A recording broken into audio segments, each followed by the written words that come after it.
So on the program today, we'll be talking about latest on petrol imports and prices. At the beginning of the week, the Central Bank of Nigeria asked commercial banks to submit bids for a special currency auction planned with importers of petrol to ensure that at this time, which is always synonymous with them, we always have issues with getting petrol. There's always petrol scarcity, and so the petroleum importers always complain that they don't have FX to get in products at this time. So the Central Bank of Nigeria is trying to auction dollars to them to make sure that this does not happen. But then again, there's been talks that maybe at this time there might be a price increase in some of those petroleum products, particularly premium spirit, that's fuel.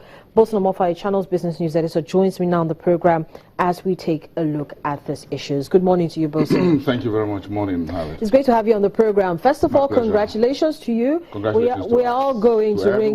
We're going to ring the closing bell today. You're most probably the chief host of this event. The stock exchange is the chief host.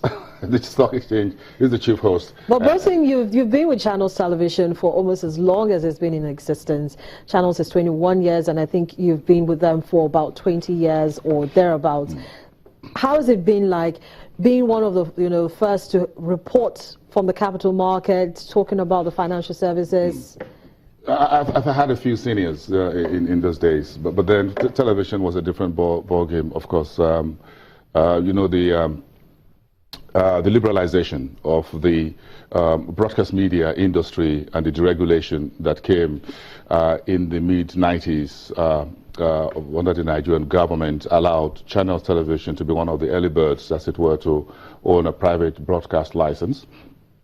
And that means that for the first time, you'll be able to have access to news other than the national television station. And that was really, really good. Knowing also that the chairman of the Channels Media Group was a product of the national television, so he had that experience at the back of his mind and those who supported him.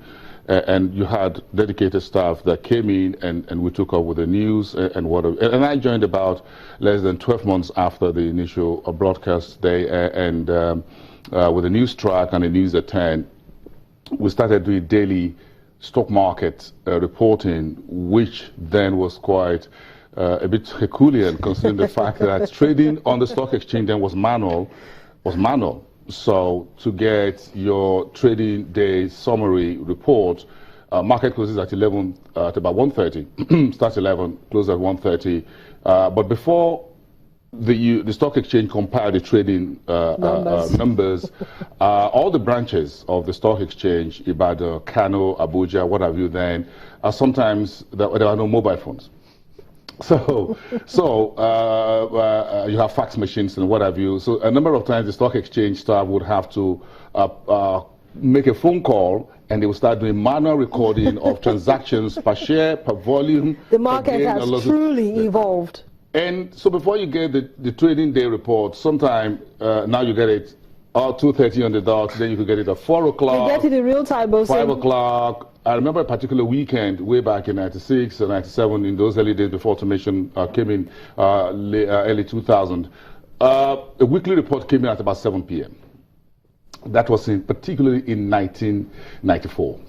Now, if the stock market report comes out at about 7 p.m., and we're all waiting, every journalist in the media, from The Guardian, my colleagues in other newspapers, had to wait till 7 p.m. to get a hard copy of it before you start taking it to the newsroom and work on it. So 1996 was a major change for Nigerians to see that stocks traded on the same day. They can get news and information about it same day on Channels News, and that was quite a breakthrough in 1996. That was exactly 20 years ago. So it's about 20 years, 6 months when we started that, and that was quite a different thing for Nigerians. One of the early things that made Channels a darling of the Nigerian people. Again, all that started before the 2004, the market boom. 2004, 2005, the bank consolidation, what have you.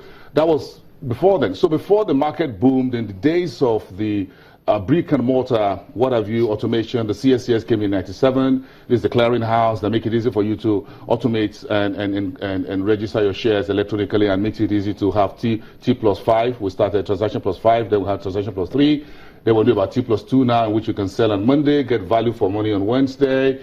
that was really Herculean. But again, we were part of those transformations of the market, as it were. We were part of the movement of the market from being rudimentary, manual call over, very tenuous, very exasperating. As a journalist, you hang over the what do you call it now again? You call over the gallery. We were hung over there, and we were using pen and paper to mark prices up and down. It was just manual, very laborious every day. We get at 8 a.m., you don't leave there at about 5 p.m. It was quite, but it was a good relationship and learning process for me as an individual, from the stock exchange, the training, talking to the companies, the stock exchange management, the stockbrokers and what have you. They've all been part of my history, so I must say a big thank you to them. Oh, well, you can get and to a big thank you to Channels Television. You get to say thank you to the capital market community when we go to sound that closing gong later on today. You're the one who's going to make me do that. No, my boss, our boss is the one doing the thank you. Yes, well, we all will be saying thank you, because they've been quite supportive. He's the one who's going to say a very big thank you. He's the one having the handshake. I'm just going to hang around there and say, well, I feel really good. Well, like I said already, we're going to have a very long 1 hour talking about the markets. That'll be much later when when Channels Media Group actually goes to sound the closing gong. But back to the particular issue that we're talking about this morning on the program. Petrol is inflammable. Well, it is, but let's try to douse it a little bit, because believe it or not, this is one conversation that I know that has driven, that has heated up quite a lot of other conversations online and offline.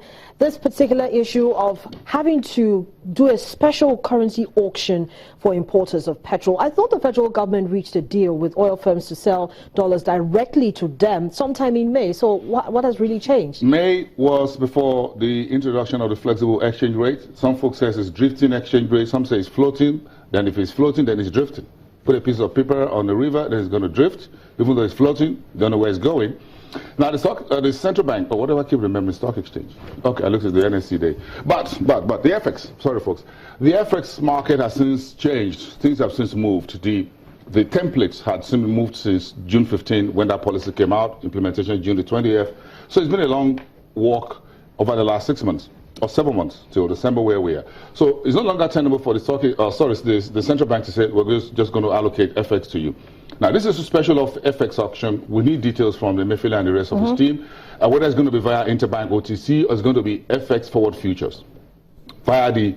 But whatever way it is, I'm not too sure yet, and I'm saying that with very carefully. If the central bank will ask all the importers to step forward and collect FX directly. Perhaps this special FX auction will be done via the FMDQ OTC Securities Exchange platform, whether interbank OTC on a single day, or it's going to be spread over a week or 2 weeks, or the banks that are asked to get all the bids in from their clients, which are the oil importers, will be placed in forward FX futures. In other words, for example, if 40 oil doesn't need the FX now to import today, it needs it in January, then it's going to be placed in a forward FX futures. But then you also have to remember that there's a backlog. Yes, you're talking about a backlog including billions of naira of unpaid subsidies. Now the government would have to make provision and clear that. That is one key issue.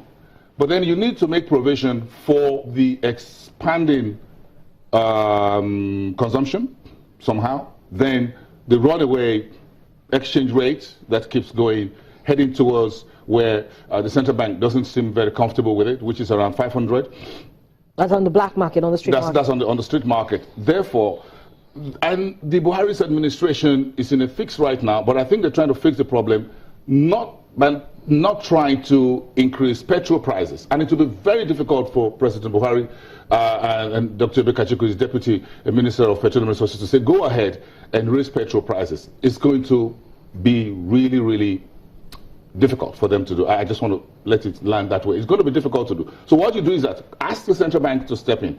What is the major issue here for the retailers, or sorry, for the importers, is to get FX to import.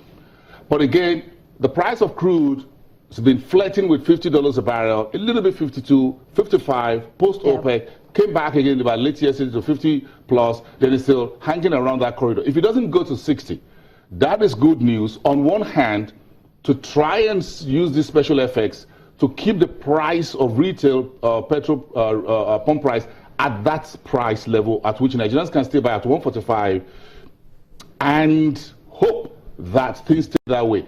On the other hand, the federal government would want to see crude oil at 70, maybe 80, maybe $100 a barrel because of the reserves and what you need to do with the budget and all that. So it's a very delicate, it's a tightrope, like a trapeze for President Buhari and the rest of his team now, how to manage it. And that is why they quickly called in the central bank and said, look, we can't look at the scenario. We can't raise petrol prices. This is December. You're just going to spend about 153 billion in refunds to state governments to pay salaries and pensions during this Christmas year-end big consumer market period, and you want to raise petrol prices. You want folks to spend those salaries and pensions to buy petrol at 200 or 250 or 180 during Christmas, New Year. It ain't going to work. So hold on a second. We're going to pump 153 billion in naira in refunds to the state government. But central bank, Emefiele, you come in here, talk to us. What can you do with the special effects allocation?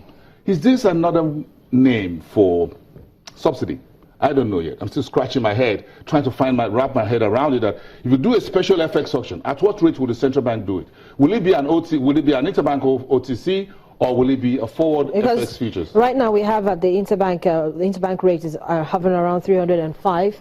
It's been that way for the last couple of days, and well, in the days to come, we're hoping to get more clarity from the central bank with regards to this particular auction. But it's a very clever, nice way to manage the petrol prices, again looking at the fact that crude oil is moving seriously ahead. Also, thank you so much for starting that conversation off for us very nicely. Yes, see you at 2 o'clock. But Business Morning will be back in just a moment. Stay with us.